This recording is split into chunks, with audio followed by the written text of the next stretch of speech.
బాలు గారేమో శివుడి మీద పాడారు, ఘంటసాల గారేమో భగవద్గీత పాడారు. ఒక్కొక్కరికి ఒక్కొక్క సిగ్నేచర్. ఇప్పుడు ఇళయరాజా గారు సింఫనీ చేశాడు. మీకు అలాంటివి ఏం లేవు సార్? అలాంటివి ఒక మన పేరు మీద ఈ ప్రపంచంలో ఒకటి ఉండిపోవాలి అలాగా. భలే అడిగా ఏమండి బుగ్గలు గిల్లి భలే అడిగా కూర్చొని మటుకు చాలా ఉంటుంది లోపల, తపన ఉంటుంది. అంటే సింఫనీగా దానికి మించిన మ్యూజిక్ చేయాలని ఉంటుంది మనకి. అది ఎప్పుడు అంటే రాటు ఒక మనం నిలబడాలి, స్ట్రగుల్ నుండి ఫస్ట్ నిలబడాలి, మనం ప్రూవ్ చేసుకోవాలి. దానికే సగం కాదు 30 జీవితానికి దారిపోతుందని. లేకపోతే సక్సెస్ లేకపోతే మనిషి గమనించడం వల్ల ఎవరు ఉండనివ్వరు కదా. ఇండస్ట్రీలో కూడా ఎవరు పట్టించుకోడు. ఇప్పటికీ నాకు సక్సెస్ లేక కాదు, ట్రెండ్స్ ఆర్ చేంజ్. అందువల్ల నేను కామ్గా ఉన్నాను. ఇప్పుడు నేను సినిమాలు చేయట్లే, సినిమా ఇవ్వట్లేదు, నేను బాధపట్ల. వచ్చినప్పుడు మనం చేయాల్సిందే, తప్పదు. ఇండస్ట్రీ వెయిట్ చేస్తుంది, ఫలానా టైంకి ఈ సబ్జెక్ట్ పోటీ చేయాలి అని. వచ్చినప్పుడు పోటీ ఏం చేస్తాడో అది చేస్తాడు, అంతే కదా.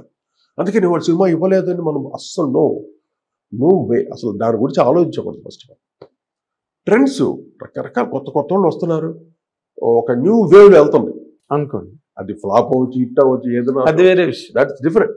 ఏ సినిమాలు ఆడట్లేదు, ఎవరివి ఆడట్లేదు, అలా వెళుతూ ఉంటాయి. మొన్న సంక్రాంతికి వస్తున్నలో భీమ్స్ చేసిన సాంగ్ అసలు సినిమాకి చాలా పెద్ద లైఫ్ ఇచ్చింది. గోదావరి గట్టు, అది కూడా ఏంటి ఓల్డ్ టించే పాట, ఫోక్ టైప్ మామూలు ఎన్నో ఆ బీట్లో ఎన్నో వచ్చిన పాటలు. అవును, కానీ అది రమణ గోగుల వాయిస్ పాడటం, ఆయన మళ్ళీ చాలా రోజుల తర్వాత రమణ గోగులు పాడటం, అది వెరైటీ అయిపోయింది.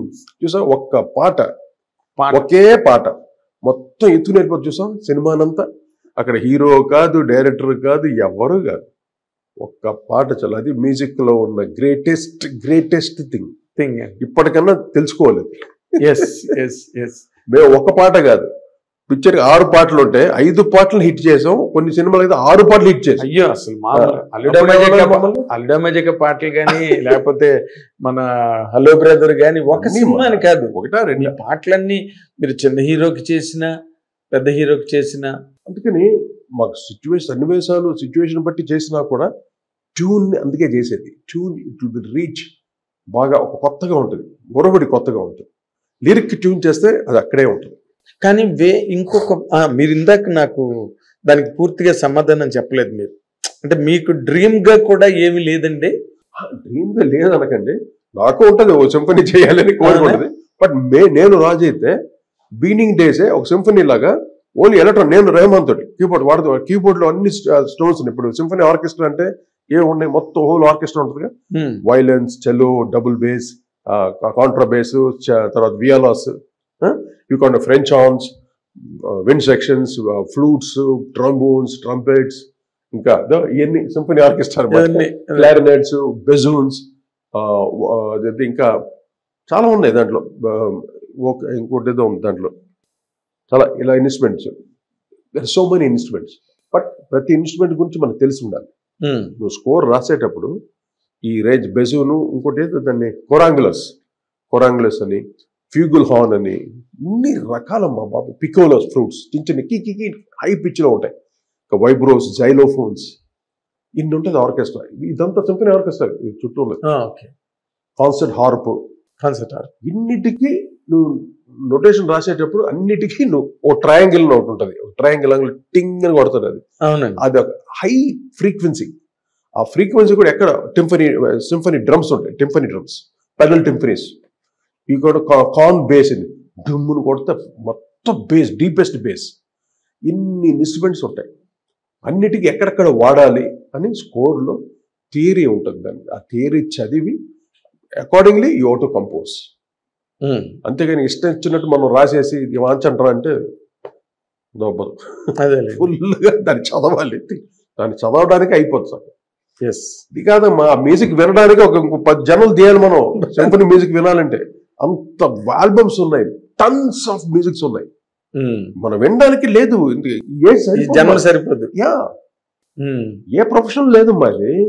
ఇప్పుడు యాక్టర్ అనేవాడు మెర్లిన్ బ్రాండో వస్తాడు, టామ్ క్రూజ్ వస్తాడు, ఇంకోటి వస్తాడు, అది మ్యాట్ డామ్ వస్తాడు, లేకపోతే ఇంకోటి వస్తాడు. కంపోజర్స్ లో హ్యాన్స్ జిమ్మర్ వరకు, ఇప్పుడు John Williams, Hans Zimmer, Jerry Goldsmith, అంతా. సో ఇలాగ వస్తుంటారు కానీ music will keep on going అంటే అన్స్టాపబుల్ మ్యూజిక్ అన్స్టాపబుల్. సో మేము నిజంగానండి మీ దగ్గర నుంచి, ఎందుకంటే ఇప్పుడు రాజేశ్వరరావు గారికైనా మీ నాన్నగారికైనా సినిమా సంగీతం అంతా ఒకటైతే ఆయన పాడిన ప్రైవేట్ ఆల్బమ్స్ ఈ రోజుకి ట్రెండింగ్ అవి అండి, ట్రెండింగ్ అవి ఈ రోజుకైనా ఏ రోజుకి అంతే. అలాగే ఘంటసాల గారు, బాలు గారికి ఆయన చేయాల్సినవి. బాలు గారు చాలా అదృష్టవంతుడమ్మా, చాలా అదృష్ట జాతకుడు బాలసుబ్రహ్మణ్యం గారు. ఎందుకంటే అన్ని వేల పాటలు పాడాడు, రకరకాల కంపోజర్స్ దగ్గర. ఏది పాడినా బాలసుబ్రహ్మణ్యం వాయిస్ తోనే పాడాడు, కానీ అప్పుడప్పుడు కామెడీ పాట అయితే వాయిస్ మార్చి క్లాస్ ఉంది దాంట్లో అటగా కొన్ని చిన్న వాయిస్ ఓవర్లు అక్కడ చిన్నవి కానీ. బట్ అన్ని వేల పాటలు పాడి అంతమంది కంపోజర్స్ దగ్గర మెప్పు పొంది అన్ని వేల పాటలు పాడగలిగారంటే ఎంత అదృష్ట జాతకుడు అయినా కదా. పైగా నడుచుకునే విధానం కానీ ఎవరికి వచ్చింది అసలు ఆ ఆర్ట్, ఆ టాలెంట్? అందరికి ఫ్రెండ్. నాకు నేను ఫ్రాంక్ చెప్తున్నా, కొన్ని పాటలు ఆయన పాడితే నాకు నచ్చదు. అంటే మా స్టైల్ ఆ ఫ్లేవర్ కాదు యాక్చువల్ కంపోజిషన్. ఓకే, ఇంకా ఆయన పాడితే ప్రతి పాట ఆయనలానే పాడతాడు, మేము కాంప్రమైజ్ అవ్వాల్సిందే. ఏం చేస్తాం, ఆ గుంపుల్లో వెళ్ళిపోయేది పాటలు అంతే. ఆయన పాపులారిటీ అది, మీరు తల వంచకు తప్పలేదు. ఎంత వెరైటీగా ట్యూన్ చేస్తామో ఇప్పుడు. ఆ కొత్త స్టైల్లో మైకేల్ జాక్సన్లో చేస్తా, ఆయన పాడే విధానం ఆయన స్టైల్లోనే పాడతాడు పాటలు. ఆ ఫ్లేవర్ అక్కడే సగం పోతుంది ఆల్మోస్ట్. అది పాడిన తర్వాత అప్పటికి హిట్ అవుతుంది చూడ సాంగ్, అంటే ఆయన వాయిస్ లో ఉన్న మ్యాజిక్ ఇప్పటికీ ఆ పాట చూడు. కొత్త కొత్త కంపోజిషన్స్ కొన్ని మామూలు అయిపోతుంటాయి ఆయన పాడుతుంటే. సరే ఇంకా మేము బట్ ఆయన వాయిస్ పాపులర్ వాయిస్ తప్పదు. ఆ రోజులు ఎవరు లేరు ఆ రేంజ్కి వచ్చే వాయిస్ ఎవరో లేరు, ఎవరు లేరు అంతలాగా ఆకలింపు చేసుకుని ఉన్నా కూడా on the spot. Madhavapalli Suresh ఉండేవాడు, తర్వాత మనో తర్వాత వచ్చినాడు. అవునండి. ఆ తర్వాత ఇంకా మేల్స్ లో ఎవరు చెప్పుకోవడానికి పిఠాపురం నాగేశ్వరరావు ఆయన అప్పుడు ఆ జనరేషన్ ఉన్నారు కానీ తర్వాత ఎవరు లేరు. నందమూరి రాజా మధ్యలో రాజా వచ్చాడు, చక్రవర్తి రాజా కొంచెం ముఖేష్ టైప్ వాయిస్. అవును, మెలడీ చక్రవర్తి గారి మేనల్లుడు, మంచి వాయిస్, ఆయన ఒరిజినల్ వాయిస్. ఒరిజినల్ పెదవుల రాగం హీరోస్ కి మ్యాచ్ అయ్యే వాయిస్ కాదు.